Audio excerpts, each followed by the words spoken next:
A disputa arminianismo e calvinismo, isso vem lá do ano de 1600, logo depois da Reforma. No ano de 1600, 1500 e pouco, existia um dos reformadores chamado Calvino, inegável o trabalhar dele em relação à reforma. Logo depois de Lutero, ele sem dúvida é o mais lembrado, que trabalhou, criou o texto. As institutas que ele criou da fé cristã são maravilhosas e mostram muito daquilo que o evangelho representa dentro da reforma protestante. Logo depois de Calvino veio Armínio, que era um dos alunos de um aluno de Calvino. Tá? E aí ele levantou ali uma questão, e essa é a grande disputa, que se os irmãos acompanharem a internet, vão ver os Vejam Só da vida, e várias pessoas falando sobre isso, acerca da salvação. O ponto principal de disputa entre arminianismo e calvinismo é a soteriologia ou a salvação. Tá? Os arminianos clássicos, os arminianos que seguem ali a ideia tanto de Armínio quanto de John Wesley, creem que a salvação ela começa com a graça. Isso todos creem, é ponto pacífico entre esses arminianos clássicos, mas que ela começa pela graça, mas o homem, ele pode, depois com o tempo, estar dando continuidade a isso ou não. Ele pode desistir de ser salvo. Essa é a grande questão. Dentro do calvinismo, nós pensamos que a salvação começa em Cristo e é Cristo quem nos mantém salvos. Essa é a grande questão, a grande disputa que há entre arminianismo e calvinismo. Todos convivem muito bem, diga-se de passagem, nós não podemos dizer que quem é arminiano ou quem é calvinista é de uma seita, não é cristão, ambos são cristãos, só que tem linhas de pensamento diferentes e o mais interessante disso é que há versículos bíblicos que vão dar base para um ou para outro, dependendo da interpretação de cada um. Tá? Dentro do texto que nós estamos aqui, porque senão nós vamos longe com isso, o versículo que acredito eu que é mais forte do que esses 12 é o 14, que você citou? 14 e 15 diz assim: pois toda a lei se resume numa só ordenança, a saber, amarás ao próximo como a ti mesmo, mas se mordeis e vos devorais uns aos outros, cuidado para não vos destruirdes mutuamente.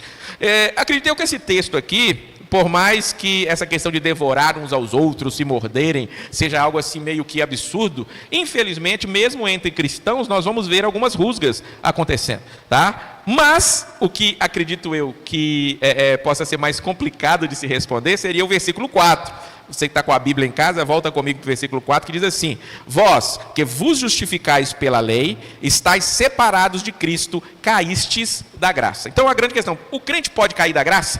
O crente pode deixar a graça? Essa é a grande questão, esse é o grande pensamento, o grande debate que vai se encontrar em relação a isso. Eu não posso pegar um texto aqui de Gálatas e deletar todos os outros textos que vão falar exatamente o contrário disso. Se a gente ler João 10, a gente vai ficar assim: poxa, não tem como eu largar a Cristo. Eu sempre acho fantástico um hino de Israel subirá, como é que chama, você lembra dele? Me leva para casa, se não me engano, em que uma das partes da música ele fala, como podes me amar, Deus, mesmo sabendo que eu fugiria se a porta estivesse aberta, como podes me amar? Ou seja, Cristo nos atrai para ele, é o que o pai dele acha.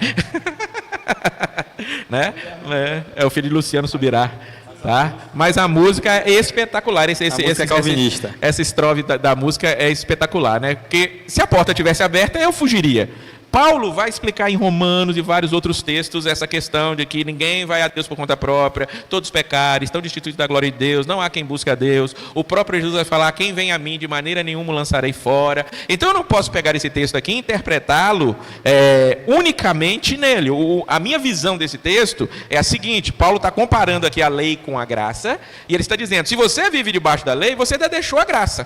Tá? Você já deixou a graça. Eu sei que o texto é caístes, a gente não examinou lá os originais e tal, aquela questão toda, mas o texto aqui, Paulo está comparando com a lei, e se eu vivo sob a lei, eu realmente não estou vivendo conforme o que a graça me diz, porque a lei e a graça, elas caminham em sentidos opostos no sentido da salvação, porque há pessoas que creem, e esse era o problema na igreja da Galácia, nas igrejas, era uma região da Galácia, era que aquelas pessoas tinham recebido o evangelho da graça, tinham recebido Paulo, tinham entendido que a salvação era única e exclusivamente por Cristo. Chegou uma galerinha lá e começou a falar: não, para você ser salvo, tudo bem que a salvação é por Cristo, mas você precisa se circuncidar, você precisa cumprir alguns preceitos da lei para que fique completa essa sua salvação. Aí Paulo fala, ó, se vocês estão vivendo dessa maneira, a graça não alcançou vocês. É a maneira que eu enxergo isso aí com meus óculos Calvin Klein.